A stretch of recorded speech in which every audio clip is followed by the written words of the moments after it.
Assalamualaikum warahmatullahi wabarakatuh. Perkenalkan, nama saya Salman Al-Farizi dari kelas 1E, dan di sini saya ingin menyampaikan dua materi penting di presentasi saya kali ini.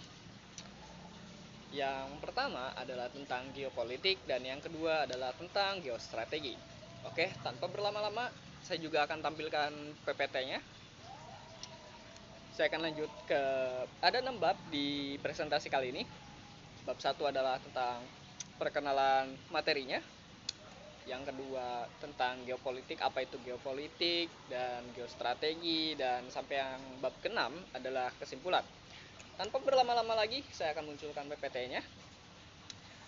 Nah, geopolitik dan geostrategi.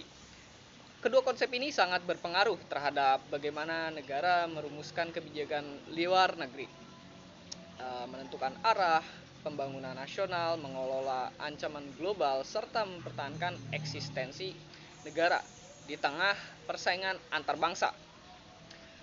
Dan juga di sini dengan memahami geopolitik dan geostrategi, kita dapat memahami bagaimana negara bisa mengambil keputusan berdasarkan pertama, faktor geografis. Yang kedua adalah distribusi kekuatan global. Yang ketiga adalah dinamika ekonomi dan politik internasional. Yang terakhir adalah serta kepentingan jangka panjang tentu saja. Oke, tanpa berlama-lama kita langsung ke bab 2 saja, ke inti materinya, yaitu pertama, geopolitik. Apa sih geopolitik? Nah, secara umum, geopolitik adalah studi yang menganalisis hubungan antar geografis dan dinamika politik. Nah, terutama dalam konteks kekuasaan dan kebijakan di luar negeri. Nah, di sini ada beberapa definisi menurut beberapa pakar. Yang pertama adalah Rudolf Parudolf pencetus istilah geopolitik.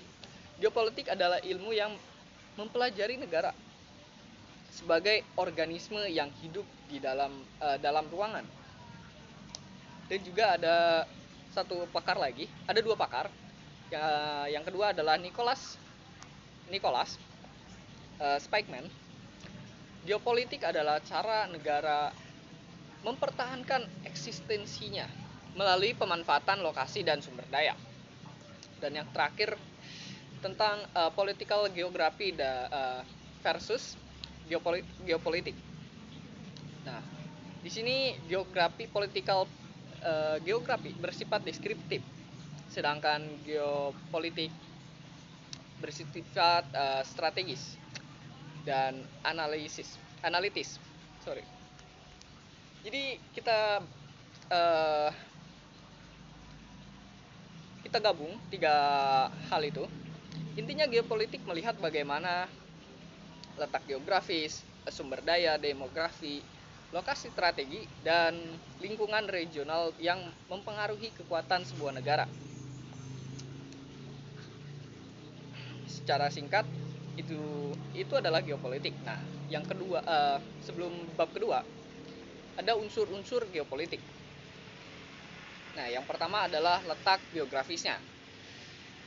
Nah, letak geografis itu meliputi ada beberapa hal.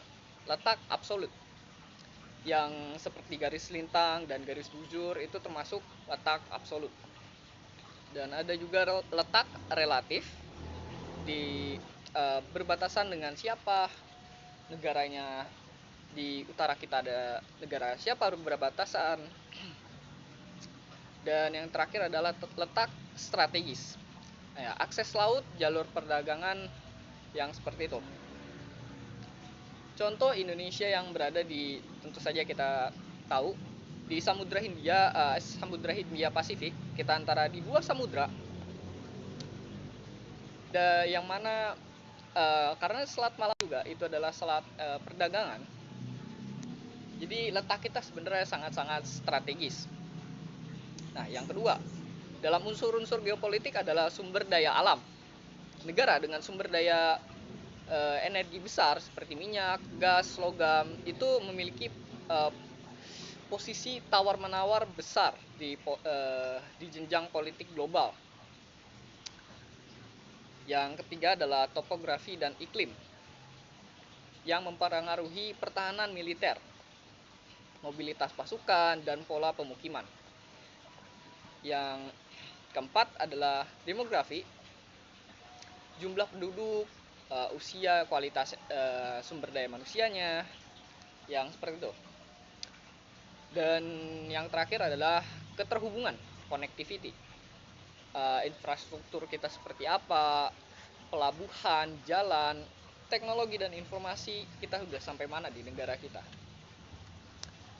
Dan kita sampai teori-teori klasik geopolitik. Teori, kita langsung ke teori yang pertama aja, yang teori A, teori Heartland, Halford Mackinder. Oke, kita lanjut aja ke teksnya. Siapa yang menguasai Eropa Timur, Eastern Europe, akan menguasai Heartland. Yang menguasai Heartland akan menguasai World Island atau dunia kepulauan, translatannya. Dan siapa yang menguasai World Island akan menguasai dunia. Heartland berarti itu Raja Asia Tengah. Berarti itu adalah kepulauan yang ada di Asia, yang di Asia Timur itu Heartland. Dan di teori kedua adalah teori Rimland oleh Nicholas Pikeman, yang mengkritik teori sebelumnya, yang Mackinder. Baginya negara-negara pesisir Eurasia atau Eropa Barat, Timur, India, Tiongkok lebih penting. Siapa yang menguasai Rimland menguasai Eurasia. Ada juga nih teori yang ketiga, teori Sea Power dari Alfred Thayer Mahan, mengemukakan pentingnya kekuatan maritim. Negara yang menguasai laut, menguasai perdagangan global, menguasai dunia. Teori ini sangat relevan bagi negara kepulauan seperti Indonesia. Yang terakhir adalah teori udara oleh Dowhead. Di era modern, kekuatan udara sekarang ditambah ruang angkasa menjadi faktor penentu dalam geopolitik. Nah, tentu saja kita sudah sampai fungsi geopolitik, dan cukup bisa kita dapat di sini. Fungsinya adalah menentukan orientasi kebijakan luar negeri tersendiri, membantu negara memprediksi ancaman, sama juga dengan opportunity atau peluang, menganalisis dinamika kekuatan global dan apa yang sedang terjadi, apa yang akan kita lakukan. Nah, yang kelima adalah geopolitik di era globalisasi. Kini geopolitik tidak hanya berbasis wilayah fisik, tetapi juga mencakup, yang pertama adalah geopolitik energi, yang persaingan minyak, gas, mineral yang sangat-sangat penting, yang kritis seperti thorium dan lain-lain. Dan yang kedua adalah geopolitik teknologi, AI, satelit, kabel internet bawah laut, 5G yang sudah mulai diimplementasikan itu. Dan yang ketiga, yang C, adalah geopolitik pangan dan air. Tentu saja ini adalah dua sumber daya yang kita butuhkan sebagai manusia untuk hidup, yang mana ketahanan pangan menjadi isu keamanan nasional. Dan yang terakhir adalah geopolitik informasi dan cyber. Di sini informasi bisa kita pelintir, atau kita bisa sangat-sangat sering kita melihat misinformasi, yang mana berita ini sebenarnya tidak benar tapi sudah disebarkan, dan ketika ditelusuri kebenarannya ternyata itu berita hoax. Nah, itu adalah bab yang kedua tentang geopolitik, dan sekarang adalah bab ketiga, geostrategi. Geostrategi merupakan perencanaan dan pelaksanaan nasional berdasarkan kondisi geopolitik. untuk mencapai tujuan nasional. Analoginya begini, jika geopolitik adalah peta dan kondisi alam, geostrategi adalah rencana perjalanan dan keputusan yang akan diambil oleh mungkin sebuah negara. Nah, tujuan geostrategi adalah mengoptimalkan kekuatan nasional, mengamankan kepentingan negara, menghadapi ancaman internal ataupun eksternal, serta membentuk posisi tawar-menawar strategis di dunia internasional. Nah, tentu saja kita akan membahas unsur kekuatan di dalam geostrategi.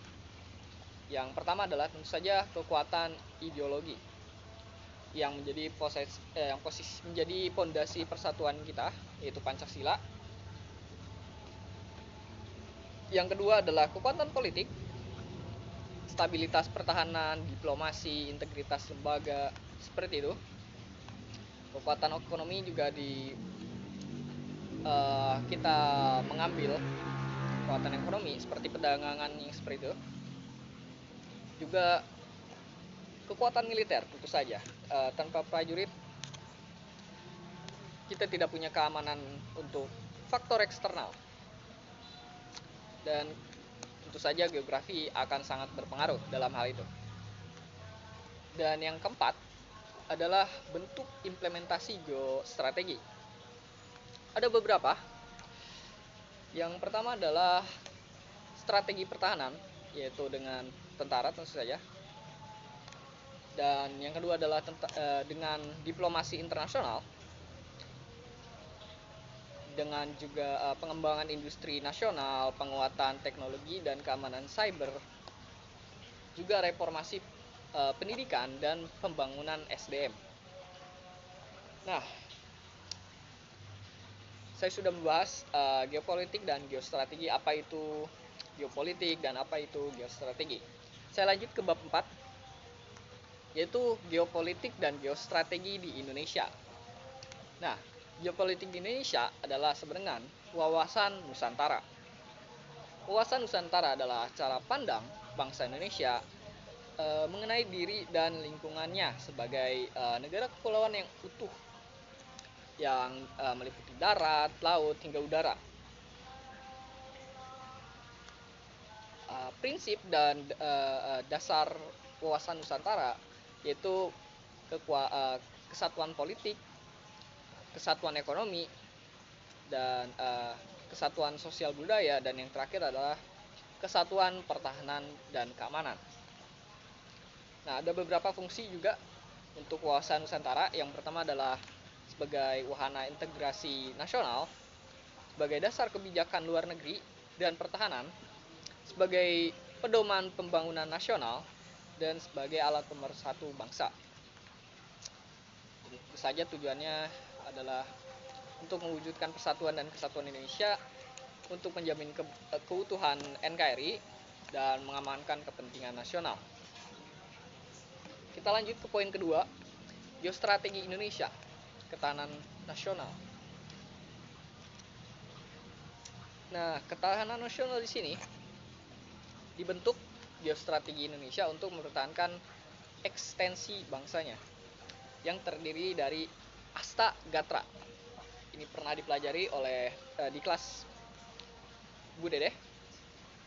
Trigatra alamiah tentang letak, yang satu adalah letak dan bentuk geografis, yang kedua adalah tentang sumber daya alam, yang ketiga adalah tentang penduduk dan demografi, yang keduanya adalah tentang Pancagatra, yang 5 non alamiah, yang tentang ideologi, politik, ekonomi, sosial budaya, dan pertahanan dan keamanan. Dan kita lanjut ke nomor 3, yaitu tentang isu geopolitik Indonesia saat ini. Ya, mungkin di berita pernah dengar tentang rivalitas AS dan Cina, tentang tarif di Indo-Pasifik, kondisi Laut Cina Selatan, keamanan maritim di ALKI, kemandirian pangan dan energi Papua, dan stabilitas nasional dengan separatisnya, dan keamanan cyber dan disinformasi. Ada juga perubahan iklim dan bencana alam. Dan yang poin terakhir adalah yang keempat, peran Indonesia dalam geopolitik global. Indonesia tentu saja penting di Asia Timur karena sebagai salah satu poros maritim dunia yang mana juga posisi letaknya cukup strategis di Selat Malaka.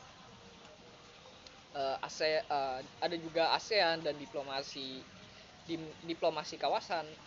Kita termasuk ASEAN juga, dan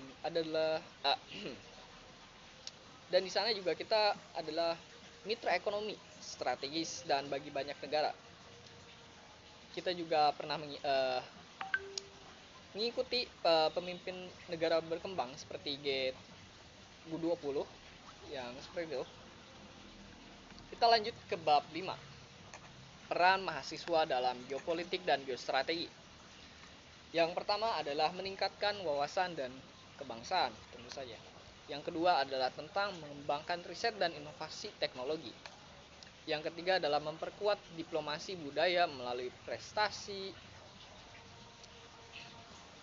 Yang keempat adalah tentang membangun kesadaran terhadap ancaman cyber dan informasi.